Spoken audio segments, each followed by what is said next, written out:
అందరికీ నమస్కారం అండి. Welcome to Venkat Siri channel. చాలామంది నా వీడియోస్ చూస్తున్నారు కానీ లైక్ చేయడం లేదు. ప్లీజ్ లైక్ చేయండి. ఈ మధ్యన యూట్యూబ్ కొత్తగా హైప్ అనే ఆప్షన్ తీసుకొచ్చిందండి. ఈ వీడియో మీకు నచ్చితే ప్లీజ్ హైప్ పాయింట్స్ కూడా యాడ్ చేయండి. ఆషాఢ మాసానికి చాలా ప్రత్యేకత ఉంటుంది. ఆషాఢ మాసంలో వచ్చే ఏకాదశికి ఇంకా విశిష్టత ఉంటుంది. ఏకాదశికి ఉన్న విశిష్టత గురించి ప్రత్యేకంగా చెప్పనక్కర్లేదు. అయితే ఈ నెల జూలై 21వ తేదీన సోమవారం నాడు కామికా ఏకాదశి వచ్చింది. ఈ ఏకాదశి చాలా శక్తివంతమైనది. ఈ కామికా ఏకాదశి వచ్చేలోపు ఈ వీడియో మీకు కంటపడిందంటే మీరు చాలా అదృష్టవంతులనే చెప్పవచ్చు. సకల ఐశ్వర్యాలను ప్రసాదించే ఏకాదశి పూజా విధానం అలాగే శక్తివంతమైన పరిహారాల గురించి ఈ వీడియోలో తెలుసుకుందాం. ముందుగా ఈ వీడియోకి ఒక లైక్ కొట్టి ప్రతి ఒక్కరూ ఓం నమో నారాయణాయ అని కామెంట్ చేయండి. ఏకాదశి రోజున విష్ణుమూర్తిని అలాగే లక్ష్మీదేవిని పూజిస్తే మీ కష్టాలని వెంటనే తీరిపోయి మీకు మీ కుటుంబానికి సకల ఐశ్వర్యాలు కలుగుతాయి. కాబట్టి శక్తివంతమైన ఏకాదశి రోజున ప్రతి ఒక్కరూ తప్పనిసరిగా ఇంట్లో పూజ చేసుకోండి. జూలై 21 సోమవారం నాడు విష్ణుమూర్తిని పూజిస్తే కోరిన కోరికలన్నీ వెంటనే నెరవేరుతాయి. ఈ రోజున భక్తి శ్రద్ధలతో విష్ణుమూర్తిని పూజిస్తే ముక్కోడి దేవతలను పూజించినంత పుణ్య ఫలితం లభిస్తుంది. కాబట్టి ఈ కామికా ఏకాదశి నాడు పూజ చేసి ఆడవారు తెల్లవారుజామున నిద్రలేచి ఇల్లంతా శుభ్రం చేసుకొని గుమ్మానికి పసుపు కుంకుమలు పెట్టి ఇంటి ముందు ముగ్గులు వేసి ఇంట్లో దీపారాధన చేసుకోవాలి. విశేషంగా ఈ ఏకాదశి నాడు వెంకటేశ్వర స్వామిని తులసి దళాలతో పూజిస్తే మీ కుటుంబం మొత్తానికి అష్టైశ్వర్యాలు కలుగుతాయని నమ్మకం.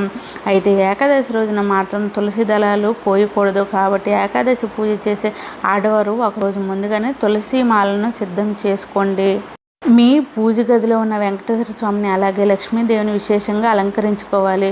గులాబీ పూలతో కానీ చామంతి పూలతో కానీ విష్ణుమూర్తిని అలాగే లక్ష్మీదేవిని అలంకరించుకోండి. అదేవిధంగా మీ దగ్గర ఉన్న నగలతో స్వామివారిని అలంకరించుకోండి.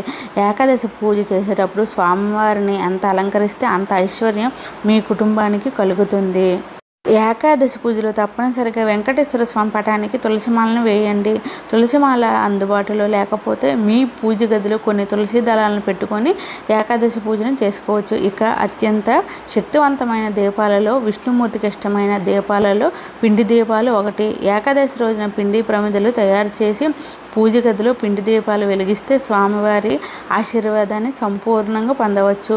పిండి దీపాలు ఎలా తయారు చేసుకోవాలంటే బియ్యపు పిండిలో కొన్ని పాలు పోసి పిండి ప్రమిదలు తయారు చేసుకోండి. విశేషంగా ఈ ఏకాదశి నాడు ఇంట్లో పూజ చేసేటప్పుడు వెంకటేశ్వర స్వామి చిత్రపటం ముందు 3 పిండి దీపాలు వెలిగించండి. పిండి ప్రమిదలకు కుంకుమ బొట్లు పెట్టి ఒక్కో పిండి ప్రమిదలో 7 ఒత్తులను వేసి ఆవు నెయ్యితో కానీ నువ్వుల నూనెతో కానీ దీపారాధన చేయండి. ఈ కామికా ఏకాదశి నాడు ఏది చేసినా చేయకపోయినా మీ పూజ గదిలో పిండి దీపాలు వెలిగిస్తే చాలా విశేషమైన పుణ్య ఫలితం కలుగుతుంది. ఇక ఏకాదశి పూజలో నైవేద్యంగా బెల్లంతో చేసిన పరమాన్నం లేదా అరటి పండ్లను నివేదించండి. ప్రతి ఏకాదశి రోజున ఇంట్లో పాలు పొంగించి ఆ పాలతో పాయసం తయారు చేసి వెంకటేశ్వర స్వామికి నైవేద్యంగా సమర్పిస్తే స్వామివారి ఆశీర్వాదం ఎల్లవేళలా మీ కుటుంబంపై ఉంటుంది.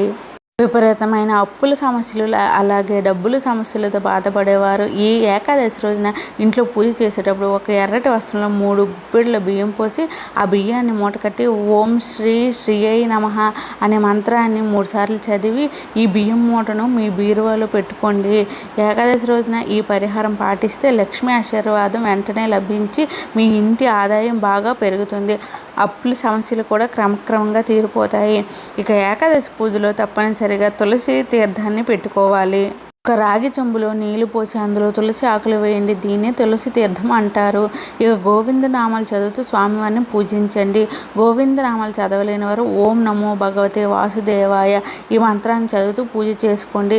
చివరిగా స్వామివారికి హారతి సమర్పించి స్వామివారికి నమస్కారం చేసుకొని తులసిని నీటిని తీర్థంగా స్వీకరించి ఈ ఏకాదశి పూజను ముగించుకోవాలి.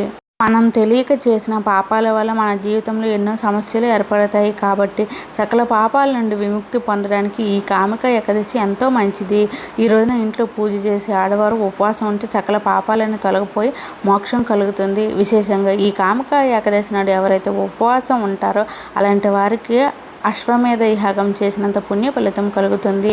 కాబట్టి ఈ ఏకాదశి రోజున తప్పనిసరిగా ప్రతి ఒక్కరు ఉపవాసం ఉండండి.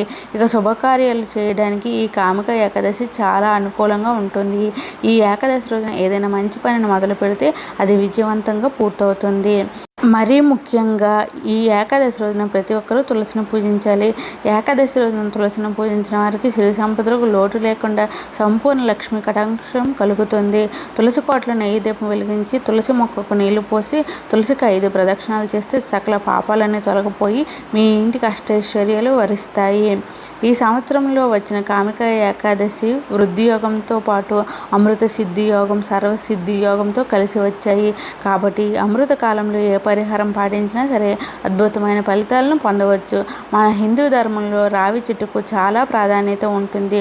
అత్యంత శక్తివంతమైన దైవ వృక్షాల్లో రావి చెట్టు ఒకటి. రావి చెట్టులో త్రిమూర్తులు కొలువై ఉంటారు. కాబట్టి ఏకాదశి రోజున తప్పనిసరిగా రావి చెట్టు కింద ఒక నెయ్యి దీపం వెలిగించి రావి చెట్టుకు ప్రదక్షిణలు చేస్తే మీరు ఏది కోరుకున్నా వెంటనే నెరవేరుతుంది. ఇది చాలా శక్తివంతమైన పరిహారం. ఈ ఏకాదశి రోజున ఎలాంటి పూజలు చేయలేని వారు కనీసం విష్ణు సహస్రనామాలను చదవండి. విష్ణుమూర్తి ఆశీర్వాదం వెంటనే కలుగుతుంది. ఈ ఆషాఢ మాసంలో సోమవారం కామిక ఏకాదశి రావడం చాలా విశేషం. కాబట్టి ఈ ఏకాదశి నాడు శివుడిని పూజిస్తే ఆర్థిక సమస్యలను తీరిపోయి మీ ఇంటికి ఐశ్వర్యం వృద్ధి చెందుతుంది.